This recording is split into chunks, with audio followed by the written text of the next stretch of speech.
I created messages and content on the show every week and didn't just do interviews. And so I covered everything from blissful dissatisfaction to unlocking your success code. I mean, everything. I did how to be happier, how to max out your life. I did time management and how to get 3 days in one and how to be a better listener. I've created all kinds of content, but as the show grew, and quite frankly, as I started to coach more and more people in the Arte Syndicate, I did fewer solo episodes and reserved sort of my coaching and mentoring for the Arte Syndicate and did more interviews. And that will be the case going forward. But so many of you have been messaging me on social media saying, hey, could you please just have a show where it's you, where you talk to us about your thoughts, your concepts, your strategies during what is really a unique and difficult time. And so, yes, that's what we're going to do today. I'm going to just throw you a bunch of disorganized ideas I have and thoughts I have that I think can help you thrive during what are, challenging times. And by the way, no matter when you're listening to this, here's the irony. No matter when you're listening to this, whether it's right when I recorded it in 2022 or 3 years later, there will be trying times. There will be difficulties. There will be things to overcome. And that's why first thing I want you to write down is outlast the temporary. Outlast the temporary. Outlast the temporary. Everything in life is temporary. In fact, our physical body is temporary. And so every single element of our lives are temporary. But the more we think things become permanent, the more the pressure accumulates on us. We can never get out of this. I'm permanently going to be broke. I'm permanently going to be unhappy. I'm permanently overweight. The world is permanently going to be in turmoil. My business is permanently going to fail. It's just a lie. You have to outlast the temporary. All pain is temporary. All things are temporary. And that's something that's really difficult to get our arms around. But if you really think about it, your body is temporary. At some point, your body will no longer exist. So everything in life is temporary. And once you embrace that, it changes your perspective on everything. So I'm going to share so much with you guys today. And it's great to be back with you one-on-one. Before I do that, I should tell you that this calling I have in my heart, as you know, I do this show. I do really everything I do in my public life to serve people. I certainly don't do it for money. I was wealthy way before I started to do any of this stuff. And it's not a significant part of my income. But one of the things I am doing currently that's sort of never been done before is I have a book coming out June 1st called The Power of One More. And I believe this book is going to change the world. It's, if you've all read Think and Grow Rich before, I love Napoleon Hill. In fact, I'm going to read out of his book to you today as part of my message. I love Think and Grow Rich, but I always felt like, yeah, you got to think and grow rich, but you got to act and do specific things to get rich. And rich, by the way, means happiness, bliss, financial, relationship, emotions, whatever rich means to you. And so I've written a book called The Power of One More. It comes out June 1st, but you can pre-order it right now. And that book, I believe, is revolutionary. It's really the first ever book, in my opinion, written that puts thoughts and actions in congruency. And I legitimately in this book give you tons of different thoughts and actions that if you do them simultaneously, they create change. And it's really my life's work in one book. And here's what I'm doing, just to share this with you. And maybe I'll mention it later in the show or not. I believe this book could change your life, or at least improve it for sure, might change the world. But to make sure you want to pre-order, it's number one on Amazon right now. To make sure you pre-order it, I'm going to do something crazy, which is I'm doing an event May 27th. It's a virtual event for most people, although there is some in-person seating on May 27th. This event includes myself will be teaching and speaking, Eric Thomas, Andy Frisella, Mel Robbins, Rob Dyrdek, Jenna Kutcher, Maria Menounos, I think John Gordon, I don't know if I've mentioned them all to you, and a bunch of other people. And here's the deal. If you pre-order my book, I know this is crazy, you get to go to the event for free. I'm not kidding. You're in the entire event for free. There's no upsell. This is one of the events where we're going to sell you stuff when you're there. It's just to serve, just to pour out to you. So go to the website, thepowerofonemore.com, or you can go to maxoutlive.com. And if you go there, if this is after May 27th, go to thepowerofonemore.com. But if it's before that, you can go to powerofonemore.com or maxoutlive.com. It'll show you what to do. If you pre-order your book, you put your name in there, you're into the event. And then if some of you want to go to the event, there's other packages where if you pre-order enough books, you can come in person. Then there's a VIP in person. There's one, if you buy a bunch of books, you come to dinner with me that night. But anyway, pre-order the book. It's going to change your life anyway. And if you do that, my gift to you is this event that is just unprecedented with the best of the best. And I'll add some others as well. And you get to go for free if you pre-ordered the book. So that's nuts. Okay, now let's get into stuff, because that book, by the way, will be part of the change of your life. The name of today's show, what I want you to write down, I think this will just, potentially really serve you, is that this, write this down. Success requires no apologies. Failure permits no alibis. Success requires no apologies. Failure permits no alibis. Where'd I get that from? It's not mine. It's actually out of the book, Think and Grow Rich, that I've just referenced earlier. One of the original versions. I'm holding up my dear friend Robin Sharma sent to me. And so that is not my quote. I can't stand when people use my content and quotes and don't give me credit. That's not my quote. That's out of Think and Grow Rich. But the theme of today is that, listen, success requires no apologies and failure permits no alibis. We can't be making alibis. And so how do we create change in our life? How do we make moves through this difficult times? Because no matter what time you're listening to this, it'll be trying. There's always things to overcome. That's what life's about. One of the things in Think and Grow Rich that I love is in the book. This is so profound, and I hope this gives you hope, that in the book, he talks about going through adversity, going through trials and tribulations. And he ends up saying in the book that if you can get to the other side of these trials, if you don't quit, that you get introduced to your other self, your other self. And so what if it is that all of the tragedies, trials, tribulations, difficulties in our lives are all set up there so that on the other side of it, there's another version of us. On the other side of it, we get introduced to our other self. I'm 51 years old when this comes out, and I must tell you that I've been introduced to many different versions of me. And the only way I got to those versions of me was to have to go through something difficult that tried me, that pushed me, that caused me to question myself, doubt myself, almost give in, almost resist. If you think about it for you, the things you have achieved in your life, where you are today, this version of you has been put together, has been developed, has been created because of the things you learned, the things you went through, the lessons you gained through difficult times. So when you're hitting these difficult times, just remember on the other side of this time, whatever it is for you, is your other self. How beautiful is that? And when you step back and look at one's entire life, even if you have children and you all were a child at one point, think about the difficult things and you got introduced to that other version of you. I remember going to high school so scared. There was this whole thing when I was going to high school, they would put the freshmen in trash cans, and I didn't know anybody, and was anybody going to like me? But the person who walked in my freshman year of high school, I think you'll agree, a totally different person walked out my senior year. I got introduced to my other self. And then when I started my business journey, there's one guy that started, and then after the first trial and tribulation I pushed through, I got introduced to another self of me, and then another self, and then another self, and then another self. In relationships, you've been introduced to other selves of you once you've gotten through them or learned from them. And so what you're going through right now, the beauty of it is it's preparing this other self, this better version of you.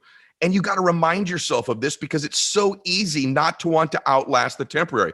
I did a big, long coaching call with the Arte Syndicate on this. And I'm not going to get into what I covered there. I'm going to cover different things today. But I just want you to think about this for a second. Without it, it's just you all the way through life. There's no change. There's no growth. So this trial, this thing that you're going through, or maybe just this thing you're trying to accomplish, maybe it doesn't even feel trying. Maybe you're just trying to accomplish something that's difficult, right? The other self is on the other side of that. And I just want to tell you, chase that version of you, chase that person, embrace it. And when you see this adversity coming at you, right? See it for what it really is. It's this introduction to the new you waiting for you on the other side of it. I love one of the things, I'm going to read to you out of Napoleon Hill's book a little bit right here.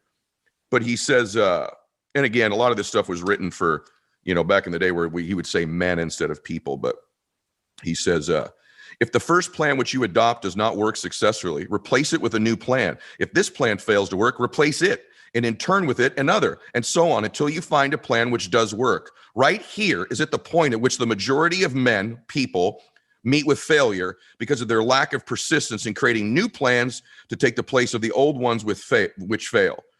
The most intelligent man living cannot succeed in accumulating money nor in any other undertaking without plans which are practical and workable. And his point in the chapter was, this is where most people quit. This is where most people give in. They surrender at the sign of adversity rather than pivot, rather than innovate, rather than create a new plan. They give in. And what costs you when you give in is you rob the world and you of this other self. Those are my words, not him in this case. But that's what gets robbed. And quitting becomes a habit. It's habitual. When you quit on one thing, you'll quit on other things. And so finish, adapt all the time in your life. I want to share something with you. Why do we get so worked up? Let me share something with you. You have emotions that you're familiar with, okay? And some of these emotions serve you and some of them don't serve you. It's called your emotional home is what I call it. And oftentimes in our lives, we will find a way to get that emotion we're addicted to. Our heart and our emotions move towards what we are most familiar with. I'm going to cover this in 2 places today for you. And I hope that this is one of these life-changing shows where you're like, yeah, man, I'm glad he didn't interview somebody today. This is better. So I have to say this to you. You have an emotional home, and it's important to take an inventory of what is that home, because you find a way to get it every week, whatever those emotions are. They could be peace, joy, ecstasy, passion, right? All those great emotions that you could have. And by the way, they aren't good and bad. Just some serve us and some don't. Then there's other ones: pain, fear, anxiety, worry, depression, frustration, anger. You all know people, as I described those emotions, you thought of different people, didn't you? When I said anger, you thought of someone you know who's regularly angry. When I said fearful or depressed, you thought of somebody. Maybe you thought of you. And so if you have this primary emotion that you're getting on a regular basis, you find a way to get it, don't you? You do. No matter what's going on, you find a way at some point during your week to get your fear. Why? Because it's familiar. And we move towards what's familiar. This is how human beings are. So the reason we want to go through difficulties is because if at the other end of that we can get another self, maybe we can get another emotion. Because self is really emotions. What you really don't want is a jet or cash. You want how you think that will make you feel. What you really don't want is just a relationship. It's how you think the relationship will make you feel. You don't just want to win that contest you're in right now. It's how you think it'll make you feel. So what you're chasing is the emotions. See, I know people with absolutely no money who feel rich. I know a bunch of people with a lot of money who feel broke, right? So what we're really chasing is our emotions. So for me, how do you do that? You become very intentional about what they are. You become intentional. My primary emotion I'm chasing right now that I can experience anytime I want, but I don't have to chase it. That word's probably not well said. I can experience anytime I want because it exists within me is peace. And when I'm not getting peace, I get intentional about seeking it. I'm not going to do things in my life anymore that on the other end of it can't acquire me more peace. I may lack some as I do it, but I'm going to get more of it on the other side of it. Starting to become intentional. And I'll share with you, we all have emotions that don't serve us. We all do. One of mine is chaos. I love chaos. Isn't that interesting? I love chaos. I've just realized this as an adult. Like, I always create chaos in my life. Why? I thrive. I always say, I thrive in chaos because I do. I'm familiar with it. Why do I always create chaos? Even when things are great, it's like, nope, I got to do this. I got to do that. Create a chaotic state. I create chaos around me. And become aware of this. Why? Because chaos is familiar to me. Why is chaos familiar to me? Because to some extent in my childhood, it was chaotic. Most of you know that my dad was an alcoholic, greatest guy in the world, sober for 35 years after that. But in my early upbringing, it was chaotic. It was unstable. I didn't know, is he coming home? Is he not coming home? What mood's he going to be in? Are mom and dad going to stay married? You know, all those kinds of things. And it was chaotic. And I became familiar with chaos. And so I find a way in my given week or my month or my day to find chaos, don't I? And I do. Anybody that knows me knows that's true. And I thrive in it. Chaos, by the way, can be used positively. Chaos has caused me to become wealthy. Chaos has caused me to not want to be overweight and to be fit. Sometimes that chaos, I've learned to thrive in it. But you have to ask yourself, and I had to ask myself, do I want to live all my life in chaos? No. And then I got intentional. If chaos doesn't serve me that way, what emotions do I want? I want more joy. I want more laughter. I want more peace. And so I'm intentional about getting it, and I'm aware when I'm starting to generate chaos unintentionally. And that awareness for me, that awareness causes it to lose its power over me. So in your case, I would ask you, what emotion is your emotional home that you get the most regularly? Is it really joy? Is it really peace? Is it really ecstasy, passion, right? Or do you get a little bit familiar with worry, anger, frustration, melancholy, whatever you want to call it? Fear, right? And once you know that, ask yourself, what are the emotions I would want to experience on a regular basis? And get intentional about them and become aware when you're doing the ones you don't think serve you, all right? And then ask yourself this, what would I have to think or believe in order to generate that emotion, right? Because a lot of times we have thoughts that don't serve us. Thoughts generate emotions, right? It's not an event that generates the quality of our life. There's an event, then there is our perception of the event, our thought about it, which creates the emotion. So it's not the events of our lives. You can be going through a very difficult time and have peace. You can go through a very difficult time and feel strong. It's being intentional about it. And so I would challenge you to begin to think about, what would I need to think? What do I normally think that causes me? And I'm going to tell you in a minute. What do I normally think that causes me to get this emotion that creates stress for me? And what would I need to think in order to get the ones I want when the same stimulus happens? So in Think and Grow Rich, he says there are 6 basic fears. By the way, in The Power of One More, I show you how to overcome these fears with daily strategies. So it's not just the thought, it's the action you would take. I mirror the thought in congruency with the action. And that's why The Power of One More is such a really unique book. Having said that, these are the 6 basic fears according to Napoleon Hill, and they're really interesting. He says there are 6 basic fears with some combination of which every human suffers at one time or another. Most people are fortunate if they do not suffer from the entire 6. Named in the order of their most common appearance, they are, this is interesting, in sequence. The number 1 fear is the fear of poverty. And just process that. Do you have the fear of poverty? Do you have the fear that whatever you're going through right now, you're going to be broke? You're going to fear that you're going to run out of money, that you're not going to eat, or whatever it might be. The fear of poverty. Number 2, the fear of criticism. Right? By the way, these are the bottom, not the top, excuse me. The fear of criticism. Do you have any of that?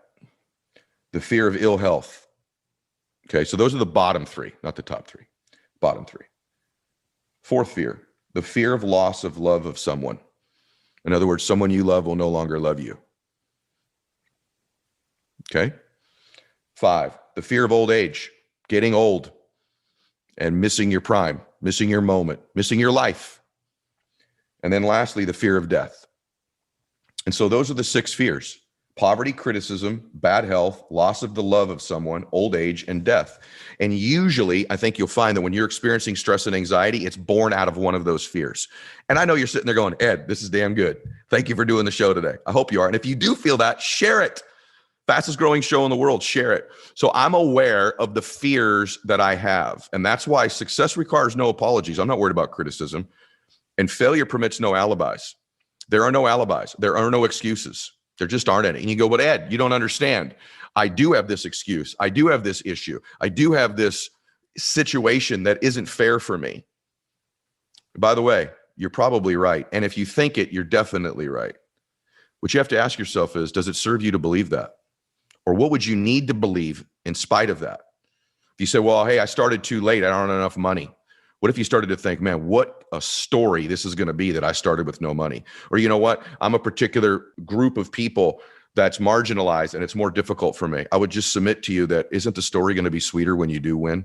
Isn't it going to even be more inspiring when you do win? Isn't it going to move more people? Isn't your test going to be your testimony? Whatever this thing is, that is the alibi that you have in your life, whatever it is, someone hurt me, this overcame, I'm in this situation, you don't understand my health situation. Listen, if it serves you to believe that, keep believing it. But as your friend and your coach and a mentor to you and someone who loves you and cares about you, I would say this does not serve you, even if it's true. Even if it's true. What would you need to believe about it that now gives you power instead of kryptonite? And you begin to ask yourself these questions. So, you're going to show up. So that's one thing. You're going to show up 20 years from now somewhere. The question is where? And what I would submit to you is that one of the ways out of difficult times is huge, bold, God-sized dreams.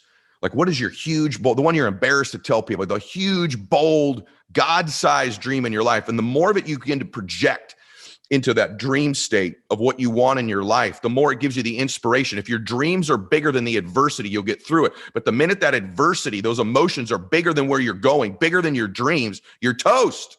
You got to reevaluate that.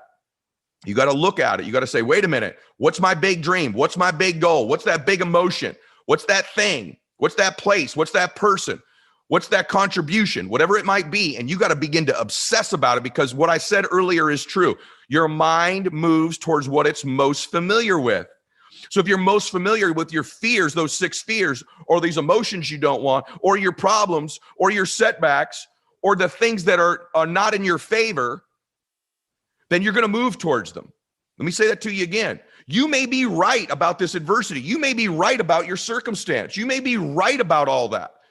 But does it serve you to believe it? Because the way the mind works is it moves towards what it's most familiar with. And the reason some people are successful and most aren't is the successful people have the ability to begin to program into their mind the things they want, the dreams they have over and over and over, because they know this to be true. They belong in their dreams. Their dreams are not some hallucination. They're not a joke. God gave you those dreams as a glimpse, as a preview of what's possible in your life. And the more you understand, these dreams don't just come from me. How do I have these dreams? Where'd they come from? They come from God in your life, or whatever you believe about that. I'm a Christian. I believe they come straight from Jesus, straight from God. But whatever your faith is, the universe, whatever you believe, they come from outside of you, and they're not a joke. They're a preview of what's possible. And the more you move towards those thoughts, those dreams in faith, boldly, strong, and not towards the 6 fears you have or this circumstance. And I'm not talking about don't deal with reality. I'm not saying, I already said, you need to pivot. You need to course correct. You need a better plan. Clearly, you need a better plan. But what you don't need is to be moving towards the thoughts that don't serve you, because you keep getting them, don't you? You keep drawing the circumstances into your life that don't serve you because your mind moves you towards what you're familiar with. Please, sister, I love you. Please, brother, listen to what I'm saying. Begin to feed these thoughts to you regularly and begin to take the actions in congruency with them. And when you begin to think and act in congruency, you become a force in the world that is unstoppable eventually, if you can outlast the temporary, not right away. See, there's 2 things people lack. The Bible says where there is no vision, the people perish. People lack vision, but oftentimes when they get a vision, the other thing that they suffer from is depth perception issues. They think it's further than it is. They think they're further away than they really are, and so they pace themselves and they act like it, and they don't let their mind go there regularly, and so they constantly stay in a perpetual state of being far from it. The premise of my book, The Power of One More, is very simple when you get it, and it's this: you're a lot closer to your dreams than you think. You're a lot closer to these emotions, these feelings, that life, that other self than you think you are. And let me tell you what you are. You're one decision away, one possible meeting, one relationship, one thought, one emotion, one strategy in my new book away from changing it. You're a lot closer than you think. So stop thinking it's so far away, and stop thinking about all the things all the time that don't serve you. Right? By the way, what is thinking? Ed, how do I think better? What's a thought? A thought is the process of asking yourself a question and answering it. So ask yourself better questions and you will have better thoughts and better answers. So if you do have this detriment, that's just this thing that's just, it's a hindrance, and you know it's a hindrance and it's a challenge, or you're going through something, right? That's okay. The question is, ask yourself a better question about it. Instead of saying, that's why I'm going to lose, it's, hey, how can I overcome this? What are the answers to this? Who are people like me that have won? What is my story going to look like when I win? How's it going to feel when I get there? What's the tactic or strategy that I need to implement to overcome this that other people don't, but I'm going to, because I deserve to get there, because these dreams are a preview of who I'm supposed to be. So get these familiar thoughts, get these familiar emotions. Know that all pain is temporary. Outlast the temporary, right? And remember this. You're going to arrive to this place in 20 years. You're going to arrive there. The question is, who are you going to be when you get there? What's your life going to look like? What are you going to look like? Who have you have helped? What will you have achieved? What will the memories be you had? And most importantly, what will the emotions be that you get to possess at that time? And by the time you get there, who is that other self? I'll submit to you, there's 4 characters for the most part you could show up as in 4 years, or excuse me, in 20 years. There's 4 characters most people show up in their lives as. I'll give you who I think they are.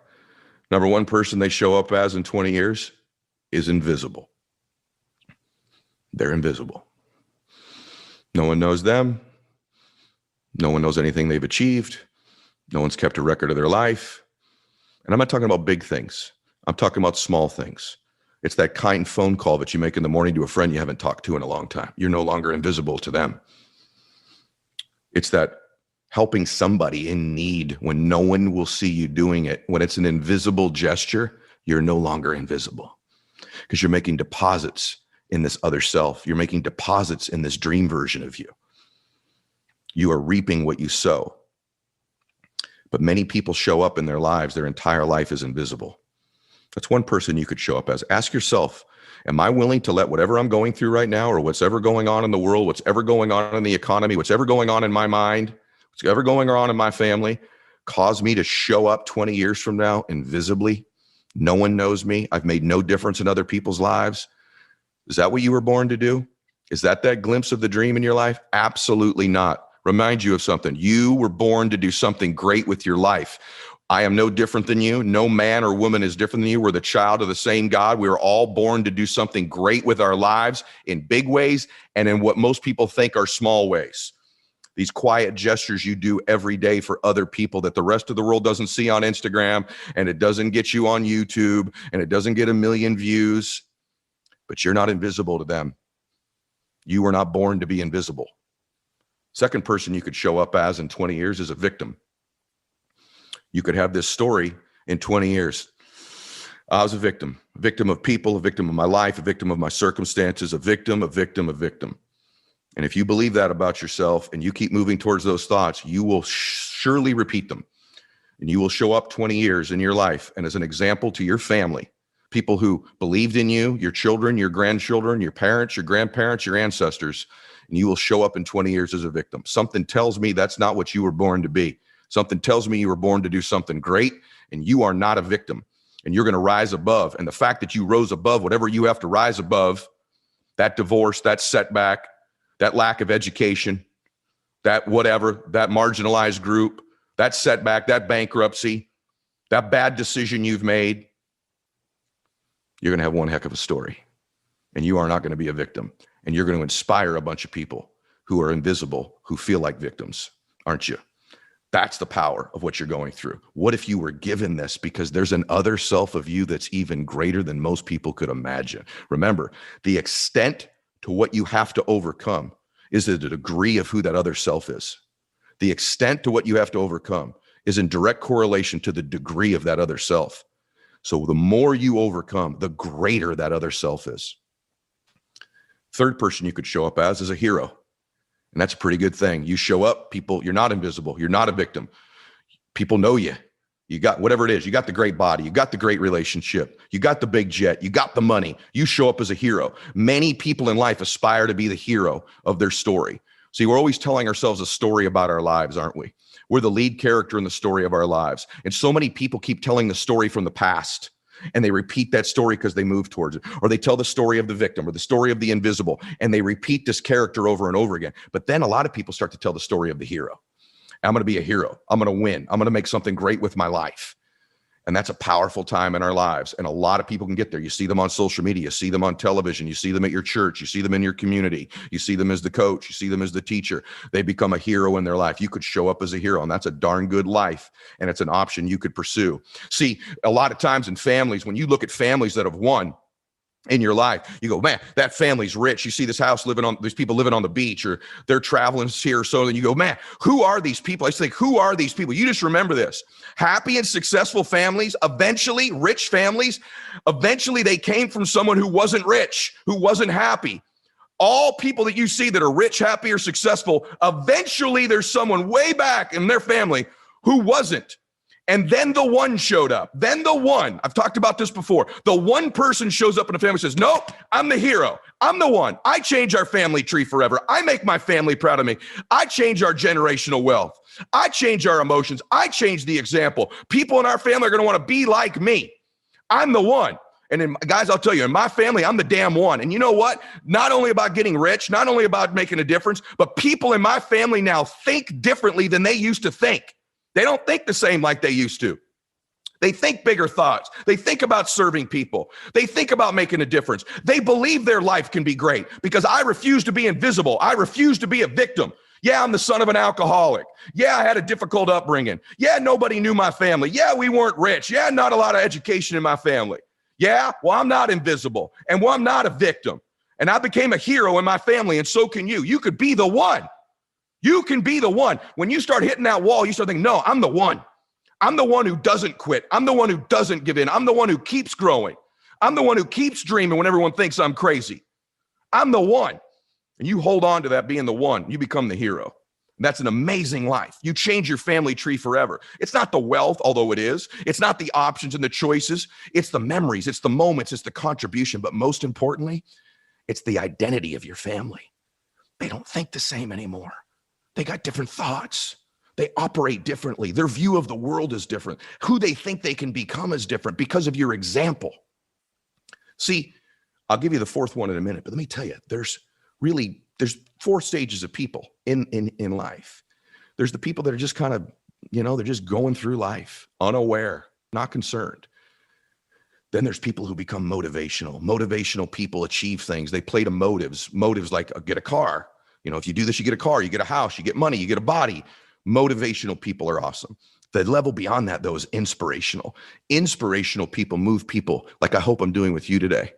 The root of inspiration is to be in spirit, to move people spiritually, to touch their heart, to move their emotions, to lend yourself, to move them with their higher other self, not just their motives of stuff, but things in spirit, making a difference in people's lives. Inspirational people are very, very rare. See, most people are that dead stage. They just drift through life. Then there's a very small percentage that are motivated people and they achieve things and they have a good life. Much smaller group is inspirational, where they inspire. They move people. You can't feel it. It's an energy you feel. You can't describe it, but you feel it. It's inspirational. And then there's a really small group that's reserved for the highest level, which is aspirational people. Aspirational people aren't just motivational or inspirational. They're aspirational, meaning that you want to be and aspire to be like them. Those are the people that change the world. The people that change the world aren't motivational. They're not quite inspirational anymore. They've moved past that. They do motivate, they do inspire, but they aspire. People aspire to be like them. That's who I want to be like. That's who I want to act like. That's the kind of person I want to be. And I would challenge you to move through these stages. If you're not motivated, become motivational and inspirational and eventually aspirational. And when you become the one for your family, when you become the hero, which is level 3, you've moved into an aspirational space in your life. And then the fourth level is awesome. And that's called servant leader. And that's when you get to a point in your life where you're no longer invisible. You've moved all kinds of people in their dreams. You've become the hero for your family. And then you determine you want to dedicate your life in the service of other people exclusively. You want to inspire, and aspire people to be like you. And this is where I would challenge you to want to move. Become an aspirational person and eventually become a servant leader in your life. That's the highest level of the other self. And so these are all the things that I wanted to share with you today in moving towards them. And the last thing I want to share with you is this. I want you to remember something. All your dreams are buried in the deep end of the pool of your life. They're in the deep end. See, when I was a little guy, I thought I would share this with you. When I was a little boy, I couldn't swim. I was a terrible swimmer. And I would show up to like team events, no joke, with a big life preserver on. I'm not kidding you. So I want you to picture little Eddie Mylett, 8, 9 years old. I would show up with a life preserver on, like a full-blown life preserver in the shallow end of the pool. Everyone's like, who is this kid? What is wrong with him? They're all in the deep end playing and swimming. And I'm in the shallow end floating around with this life preserver on. And then I remember telling my mom, this is embarrassing. I'm showing up to these parties and I'm the only one with this orange life preserver on. And she goes, well, we can get you some floaties. And I'm telling you, I'm 8, 9 years old and now I'm wearing floaties. You know those arm floaties? I'm in the shallow end of the pool floating around with floaties on. Can you picture this? I got these floaties on in the shallow end of the pool, just floating along. Well, all my teammates and my friends are playing in the deep end, having a great time, looking back going, I don't know what's wrong with little Eddie Mylett. And I was so frustrated I couldn't learn to swim. And finally, my dad's brother, my Uncle Mike, visited from the East Coast. And I said, Uncle Mike, we're at the pool. I said, I can't. He goes, what are you doing with these floaties on? My gosh, you're 9 years old. What is wrong with you? I said, Uncle Mike, I can't swim. I'm afraid to swim. And he goes, you really? He goes, you want to learn to swim? I said, yeah. And he grabs me, whoop, throws me in the deep end of the pool with nothing on. Throws me in. He goes, swim. I go, I don't know how to swim. He goes, just swim, swim. And I'm struggling to swim. He goes, you got this. And I'm not jumping in to save you. So you better swim. And you know what? I figured a way to get to the side of the pool. And he goes, now stop it. I ain't throwing you any floaties. Swim to the other side of the pool. And I'm doing this little doggy paddle kicking. I'm kind of going underwater. And I'm sure he would have got me, but I wasn't sure then he was going to get me. And I made it just to the side of the pool, not the other end of the pool, just the side, like a 10-foot swim. He goes, now swim back. Now swim back. And I started to make it and started to move. And I'm like, well, and he goes, now I'll get in and teach you how to swim. Now I'll teach you how to correctly swim. And lo and behold, at the next party, I'm in the deep end. See, you want a mentor, you want someone to show up, you want people in your life to teach you, you got to jump in the deep end. You got to take the floaties off of your life. All your dreams are buried. Why didn't I want to go in the deep end? It was dangerous. It was rough. There was criticism there. I could drown. So I stayed and played it safe in the shallow end for years until I was literally thrown into the deep end. And once I was in the deep end, I wasn't prepared for it, but I found a way. And once I was in there trying my butt off to swim, to survive, that's when the mentor showed up. That's when he jumped in to help me learn how to swim. And so if you're sitting there today in the life, you got to take the floaties off of your life and you got to jump in the deep end of the pool, because at the bottom of that deep end is where all your dreams are buried. That's where that hero's buried. That's where that servant leader's buried. That's where that person everyone aspires to be is buried. And so that's why I started out by telling you today, success requires no damn apologies and failure permits no alibis. And so once I jumped in and I had no alibi, he threw me in and I had to find my way to the side of the pool. That's when the mentor showed up. That's when the coaching showed up. So my challenge to you today is to jump in the deep end, to take the floaties off in your life. You're not going to drown. You will evolve. You will innovate. You will create. You will find a way. You cannot quit. You cannot give in. And all your dreams are in that deep end of the pool. Stay in the deep end. Keep swimming. Keep swinging. Keep trying. Keep evolving and outlast the temporary. These things that you're going through in the shallow end are temporary. And if you'll get into the deep end, you will find that you can outlast them. And on the other side of that are where all your dreams are. So I want to challenge you, take the floaties off, get in the deep end. And I was going to remind you of something. You were born to do something great with your life. Yes, you. Yeah, you on the treadmill. Yeah, you driving. Yeah, you there with your kids. Yeah, you precious soul. I do this show for you. I wrote my book for you. I do everything I do on social media for you. I'm here to help you. I'm here to help you swim. I'm here to help you make the things happen in the deep end of your life. All those emotions you want are in the deep end. But you got to jump in. You got to jump in and swim with me. And if you do that, I'm here for you. And if you think I can help, if today helps you, would you please share this? I have a feeling the world needs to know what we're talking about here. And I would love to see you at my event on May 27th. All you gotta do is pre-order the book. So go to thepowerofonemore.com or maxoutlive.com, pre-order the book. And let me help you that day as well. Every week on the show, I promise you, I'm going to bring you people that can change your life in different areas of your life. They're going to help you max out every area of your life. But you got to be in the deep end if we're going to make this thing happen. All right, y'all, please share the show. I want to challenge you to do something great with your life and know that I'm always here for you. And I hope you're here for each other.